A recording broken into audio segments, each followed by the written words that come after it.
Imaginez un instant, une nation rayée de la carte. En une seule nuit, pas de guerre, pas d'explosion, juste plus rien. Un silence assourdissant qui se répandrait sur toute la planète. Ça a l'air complètement fou, n'est-ce pas? Et pourtant, c'est au cœur d'une prophétie, une des plus inquiétantes de notre temps. Ces mots, on les attribue à Baba Vanga, la fameuse mystique bulgare. Et ce qu'ils veulent dire, c'est glaçant. On ne parle pas ici d'une conquête, d'une guerre, non, on parle d'une disparition physique. Comme si la Terre elle-même décidait d'un coup d'avaler un pays tout entier. Et c'est ce mystère incroyable qu'on va essayer de décortiquer. Ça donne le vertige, hein. Une nuit, une nation, pouf, disparue. Comment est-ce que ça pourrait arriver? Surtout aujourd'hui avec nos satellites, notre science. Alors, au lieu de voir ça comme une fatalité, on va faire autre chose. On va mener l'enquête. On va traiter ça comme une énigme qui, à première vue, défie toute logique. Et comme dans toute bonne enquête, il faut commencer par les indices. Le problème, c'est que les indices de Vanga, ils sont tout sauf simples.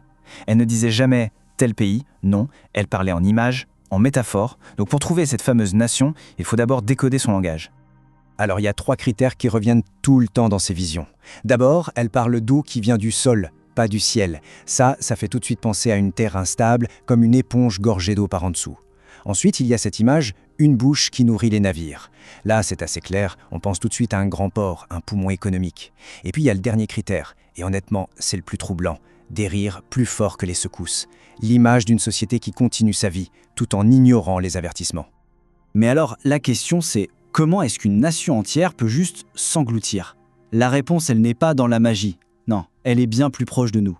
Elle est juste là, sous nos pieds. C'est là qu'on bascule du mystique au possible. Et c'est ça qui est fascinant. Cette prophétie, aussi folle qu'elle puisse paraître, pourrait reposer sur un phénomène scientifique bien réel et terrifiant.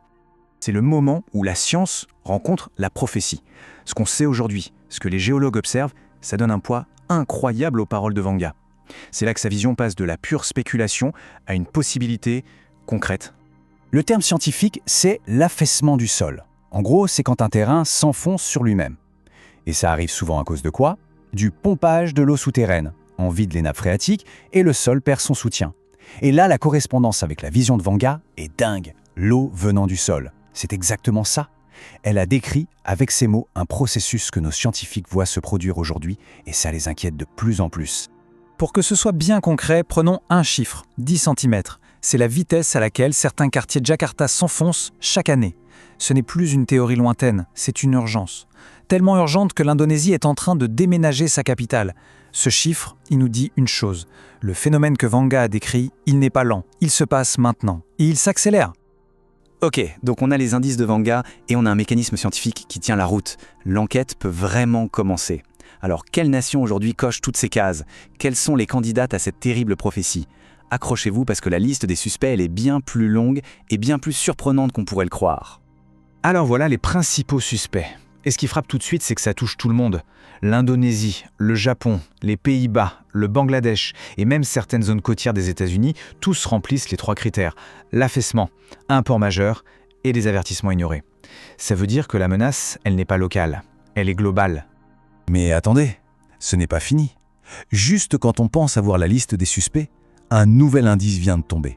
Des données scientifiques toutes récentes pointent vers des mouvements très dangereux sous la côte sud de la Turquie. Un nouveau candidat qui vient de s'ajouter à la liste. La prophétie n'est pas quelque chose de figé. Elle semble évoluer en temps réel avec ce que la science découvre. Ok, on a parlé du « où », mais la vraie question, c'est peut-être le « pourquoi ». Et là, une autre parole de Vanga résonne particulièrement fort. La terre crie bien avant de se briser, mais ils dansent au bruit de leur ville. Ça suggère que la catastrophe n'est pas juste un accident de la nature, non, c'est la conséquence de notre propre arrogance, de notre capacité à ignorer les signaux. Cette idée d'aveuglement volontaire, ça nous fait prendre de la hauteur. D'un coup, on comprend que la prophétie ne parle peut-être pas que d'une seule nation. Elle est peut-être un avertissement pour nous tous. Et là, on dépasse la géologie. On entre dans quelque chose de beaucoup plus profond. C'est là que la vision devient presque karmique. L'idée, c'est que la Terre reprendrait ce qu'on lui a pris injustement. Les endroits qui ont été surexploités, bâtis sur la destruction, ce seraient eux qui paieraient le prix en premier. Ce n'est plus un accident, c'est une conséquence, une sorte de rééquilibrage.